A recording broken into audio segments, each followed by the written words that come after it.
Namaste. Welcome to episode 14 of a 100-part Ramanuja Refutation series. Today we tackle a critical verse, Bhagavad Gita 2.12, and the very foundation of Ramanuja's doctrine of eternal difference, and why this is in fact a fundamental misreading of the Gita's core teaching of Abheda, oneness. Let's begin with the verse. Natve vaham jatunasam natvam na ime chanadipaha nachaiva na bhavishyamaha sarve vayam param. There was never a time I was not there. There was never a time you were not there. There was never a time these kings were not there. Nor there will be a time in future that all of us won't be there. Now let's see Ramanuja's own commentary, which lays the foundation for his theology. Yatha aham sarveshwarah paramatma nityaha ityatra na samshayaha tatha eva bhavantaha kshetrajnyaha atmanaha api nityaha iti mantavyaha. He says, just like Paramatma is Nitya, in the same way Atmas are also Nitya. At the surface, this may look very innocent, but here the plurality with respect to Jivas saying Kshetrajnyaha Atmanaha is very intentional by Ramanuja to establish the plurality of the Jivas who are ever distinct from each other and distinct from the Paramatma. This is what he proceeds to say. Evam bhagavataha sarveshwarat atmanam bhedaha parasparam paramarthikaha. He thus establishes that this duality, this plurality of Atmas and they being distinct from Paramatma is absolute. This distinction is absolute. Then he proceeds to say, Ajnana mohitam prati tan nivrittaye paramarthika nityattva upadesha samaye aham tvam ime sarve iti vyapadeshat. The terms I, you, these people in the verse have been used by Bhagavan Krishna to explain the truth that everyone is really eternal. This is what Ramanuja says in the commentary of 2.12. Now let's see the problem with this. Bhagavad Gita here is to remove ignorance of Arjuna, which is also stated by Ramanuja saying Ajnana mohitam prati tan nivrittaye. And this ignorance, this wrong understanding, moha, is actually not just taking Atma to be time bound but also space bound. Entire Vedanta Shastra negates these twofold limitations of the Atma. Now this Kala Parichinnatvam, Desha Parichinnatvam Atmanaha, taking oneself to be time-wise limited and space-wise limited, is actually a wrong notion. So in the teaching from 211 to 230 itself, we find that both these limitations centered on oneself are negated, which thereby is going to remove the suffering of Arjuna. And let's look at Arjuna's problem and what suffering really is. Arjuna, who thought his people are going to be killed and he is going to be the killer of them in the battlefield out of guilt and losing his own people, he is now unable to fight.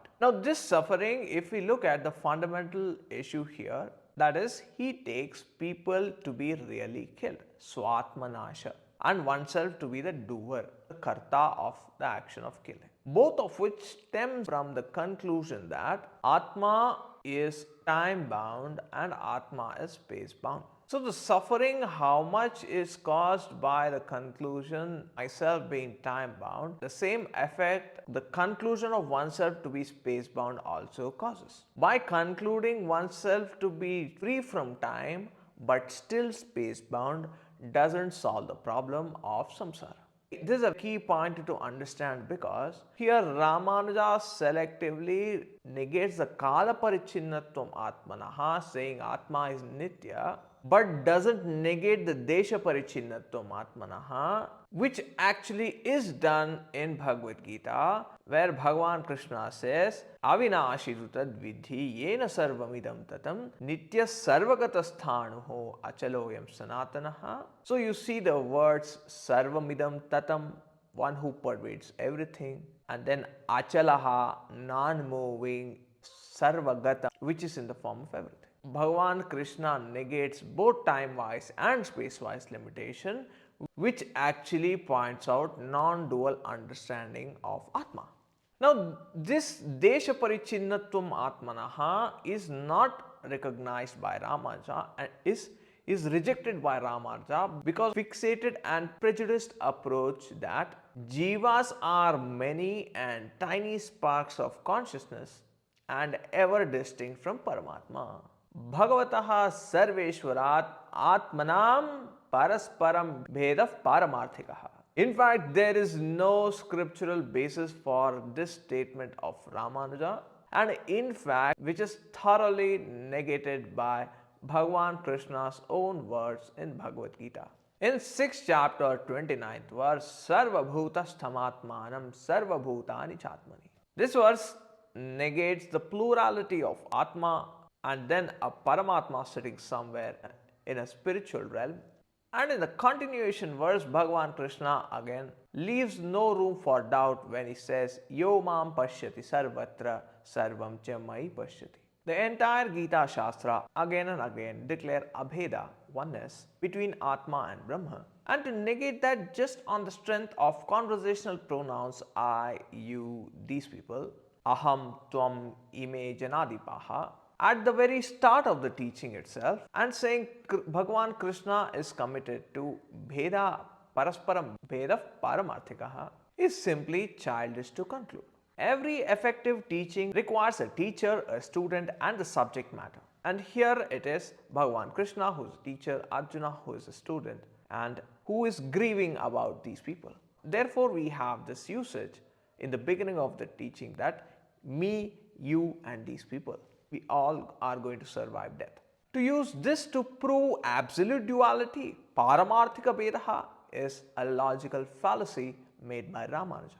Because the teacher must relate to the student's subjectivity to guide them to the higher knowledge. In fact, that is what teaching really means. That does not establish the teacher and student as absolute separate entities. Would Ramanuja claim that the entire Upadesha, the teaching of the Gita, is invalid if the student and teacher are absolutely not different? If so, he would even accuse the Upanishadic Mahavakyas of being dualistic, which is absurd. Because even there we have got you are that. So you is used and that is used. So just because two words are used, does that mean they are absolutely different? When Bhagavan Krishna says I, you, these people, he is not giving an ontological discourse on the eternity of division.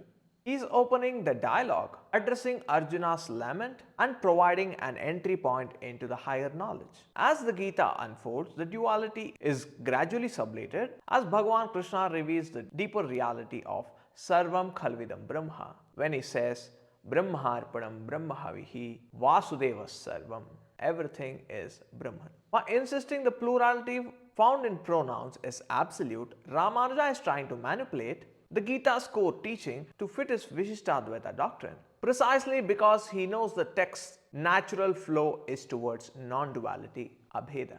This is why one must be wary of isolating statements and ignoring the total teaching. Grammatical requirements of a conversation don't create eternal cosmological realities, because the same Bhagavan Krishna who dismisses the time-bound nature of Atma also dismisses the space-bound nature of Atma, which indeed is dismissing the plurality of Atma and the eternal distinction with Brahman. So what are you going to do with those parts of the teaching?